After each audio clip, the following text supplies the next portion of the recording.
Welcome back, fellow learners, to the final rung of this enlightening study guide. Let's take a moment for a quick recap of Module 10. Moving on to scaffolds tailored for specific jobs. Trestle scaffold. It is a low, portable scaffold with supporting legs, perfect for interior work or tasks at lower heights. And now, as we have come so far and are about to start the final module, I invite you to join us by hitting that subscribe button and ringing the bell icon. But, a word of advice, make sure you've caught up on the gems shared in the previous modules. Now, let's open the doors to Module 11, where we'll shine a spotlight on stairways and ladders.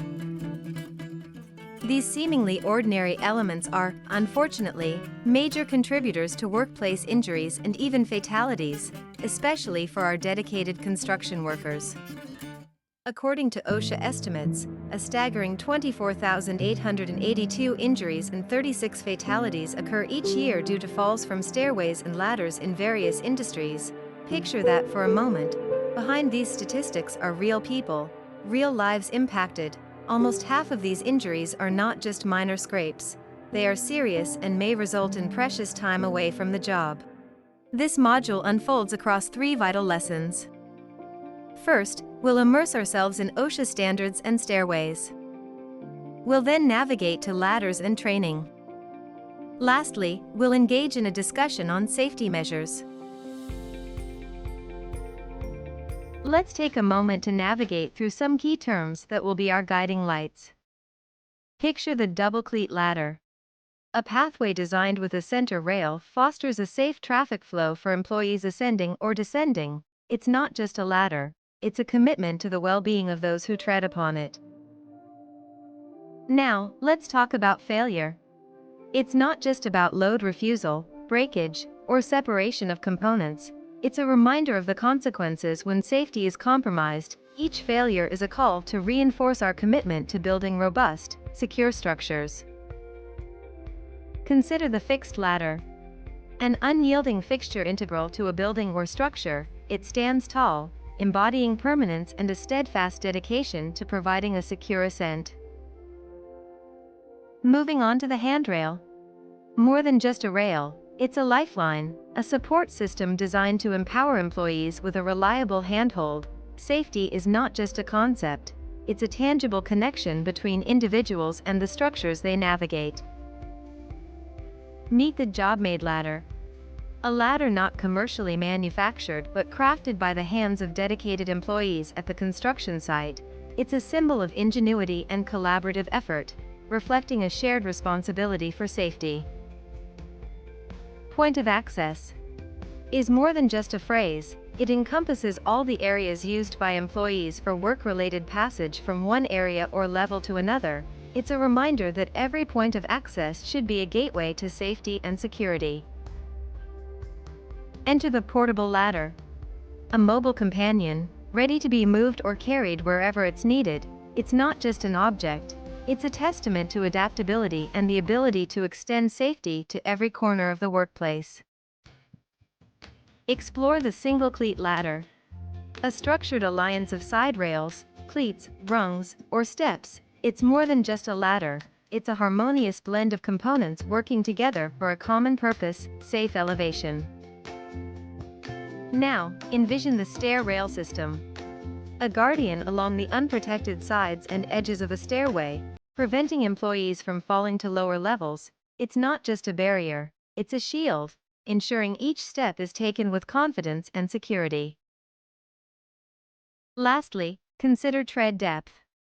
The horizontal distance from front to back of a tread, it's not just a measurement, it's a meticulous consideration for comfort and stability, ensuring each step is a secure foundation for the next. Welcome to the first lesson about OSHA standards and stairways. So, buckle up for a stairway to knowledge that ensures a safe ascent in your workplace. Picture this. At points of access where the elevation between 2 steps is 19 inches or more, it's not just a recommendation, it's mandatory for employers to provide a stairway or ladder. It's not just about steps, it's about securing your climb. Now, let's swing open the door to safety. In areas where doors or gates open directly to a stairway, think beyond the door swing. A platform, at least 20 inches wide, is your safety buffer, making sure you're not just opening doors but opening doors to a secure path. But wait, there's more. Stairway landings, at least 30 inches deep and 22 inches wide, are the unsung heroes at every 12 feet or less of vertical rise. They're like pit stops, ensuring a smooth and safe journey. Now, let's talk about the grand entrance, guardrail systems. If your platform boasts a swinging door, guardrails are like the VIP section, protecting you from potential falls of 6 feet or more. Safety is not just a priority, it's a necessity. And when it comes to handrails, it's not just about holding on, it's about holding strong. For stairways with 4 or more risers or those reaching a height of more than 30 inches, handrails are your trusted companions. But what about the exposed sides? Enter the stair rail system, your ultimate guardian against falls of 6 feet or more. It's not just a barrier, it's a safety net. Now, let's talk numbers. Handrails and top rails must bear the load, a force of 200 pounds. It's not just about strength, it's about reliability. And when the top edge moonlights as a handrail, it's not just about height, it's about precision, between 36 and 37 inches. And for our stairwell classics, the grandfathered staircases, flexibility is key. Stair rails may vary between 34 to 30 inches. It's not just about tradition, it's about adaptability. Here are some study questions to test your understanding.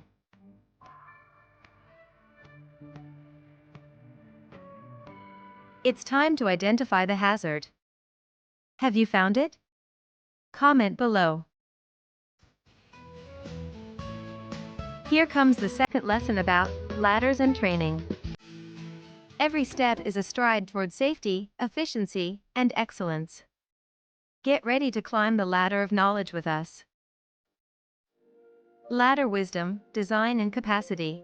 Always use ladders for their designed purposes. Resist the urge to lash ladders together for a makeshift extension, unless they're designed for that grand collaboration. And remember, the manufacturer's rated capacity is your ladder's secret superpower.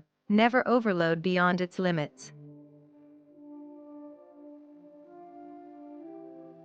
Pre-flight ladder. Check before embarking on any climbing adventure. Inspect portable ladders like a seasoned explorer. Look out for cracks, dents, and missing rungs, your ladder's battle scars. Keep it battle ready for your ascent. The right gap matters. When it comes to side rails, make sure they're not distant relatives.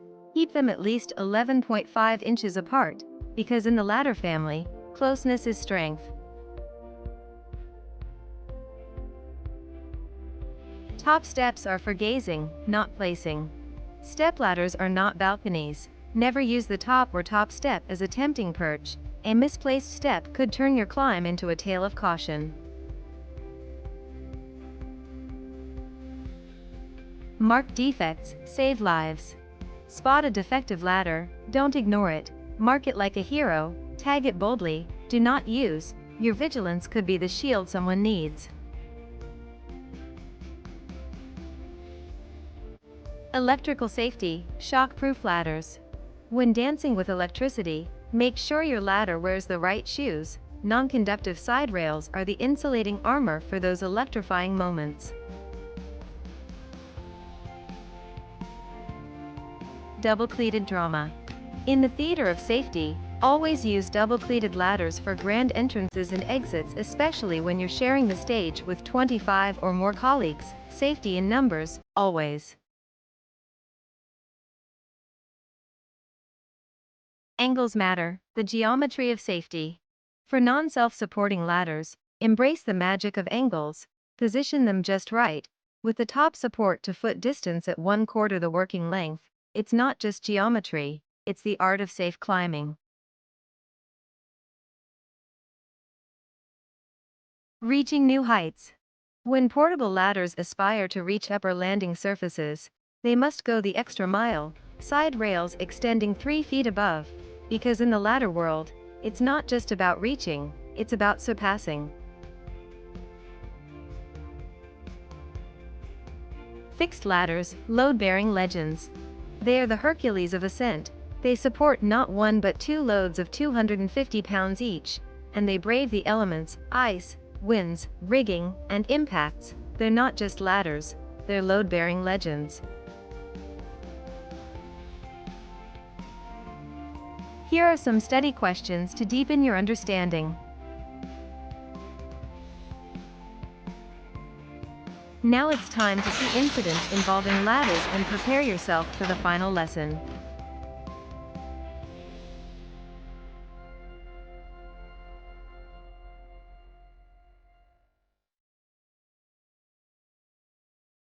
Let's shift our focus to the final lesson, a crucial exploration of safety measures. Let's dive into the key points of safety measures. Ladder strength.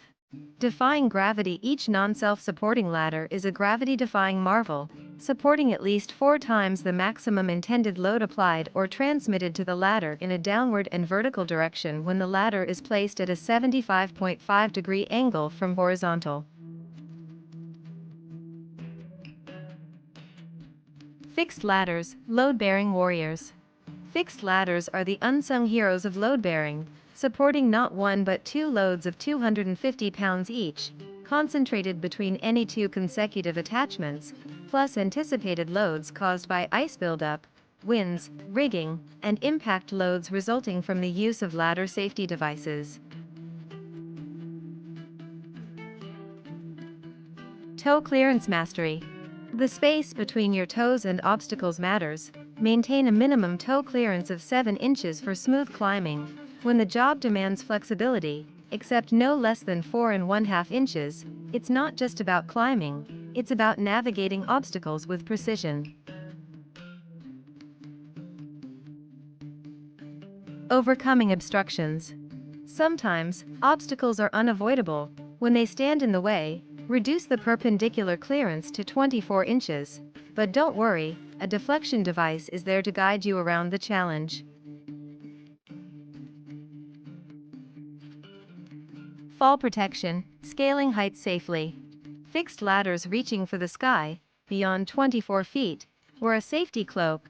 Personal fall protection systems, cages, or wells become their trusted companions. It's not just about climbing, it's about climbing with assurance. Rest platforms, oasis in the ascent. For the marathon climbs exceeding 150 feet, fixed ladders don't just go the distance, they provide rest platforms every 150 feet, each platform, a horizontal oasis of 18 inches by 24 inches, embodies strength. It's not just about climbing, it's about climbing with brakes.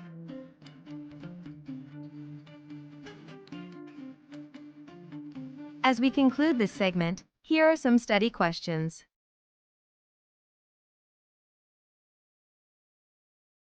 Ladder accidents can be caused by various factors, often stemming from a lack of proper safety precautions. Some common causes include incorrect ladder placement. Picture this, a silent culprit waiting to disrupt your day. Placing a ladder on an uneven or unstable surface can turn your ascent into a descent you didn't plan for. It's like trying to climb a mountain on roller skates, a recipe for disaster. Defective equipment. And then there's the danger lurking in defective equipment. Using damaged or faulty ladders is like playing Russian roulette with your safety. The lesson here: regularly inspect and pamper your ladders, just like you would your prized possessions. Ignoring weight capacity. It's not a challenge you want to win. Exceeding the maximum weight limit is like asking your ladder to carry the weight of the world. Spoiler alert, it can't. Respect the limits, and your ladder will thank you. Inadequate training. The arch nemesis of safety, a lack of knowledge can turn a routine climb into a misstep. Ensure your team is well-versed in ladder usage and safety precautions. It's the difference between a confident ascent and a perilous plunge. Here are some indispensable tips. First up, the inspection station. Regularly inspect your ladders, like a superhero checking their gear before a mission. Identify and fix defects promptly. Damaged ladders have no place on your site. Next, the Stability Masterclass. Secure placement is key. No wobbles, no slips, just solid ground beneath your ladder. Use levelers and stabilizers to conquer even the trickiest terrains, slippery or uneven surfaces. Not on your watch. Clear and well-marked exits. The navigation challenge. Keep stairways obstacle-free, marked like treasure maps. A clutter-free path ensures a smooth descent, no obstacles to trip over. Proper signage. The visual symphony. Illuminate the way with clear signs. Point towards stairways, exits, and any lurking dangers. It's like a GPS for safety. No wrong turns allowed. No side-to-side movement. The ladder shuffle ban. Ladders are not dance floors. Ascend and descend safely. No horizontal moves allowed while someone's on the ladder. Descend first, relocate later. Proper training. The knowledge power-up. Equip your team with the knowledge they need. Regular safety training sessions are your secret weapon against accidents. Knowledge is power, and in this case, it's safety too. And that is it. The OSHA 10-hour construction study guide has reached its conclusion. You are now ready to ace every quiz and exam in the 10-hour course. Beyond that, you now have the knowledge to protect yourself and your coworkers from hazards in the workforce and become an impactful safety leader. OSHA Outreach Courses designed this free study guide to assist workers who are looking to get their OSHA 10 certifications. We believe critical knowledge about preventing life-threatening accidents should be accessible to every worker. If you have any questions about workplace safety, OSHA certifications, or anything that's on your mind, feel free to comment below. We will make sure to respond to everyone who has a question. Subscribe to our channel and like this video. It will encourage us to make more informational videos in the future. We are planning to upload an OSHA 30-hour construction training study guide very soon, so make sure you enable notification by clicking the bell icon. OSHA Outreach Courses will continue to help you in your journey to earn OSHA certification and cultivate a safe and healthy career.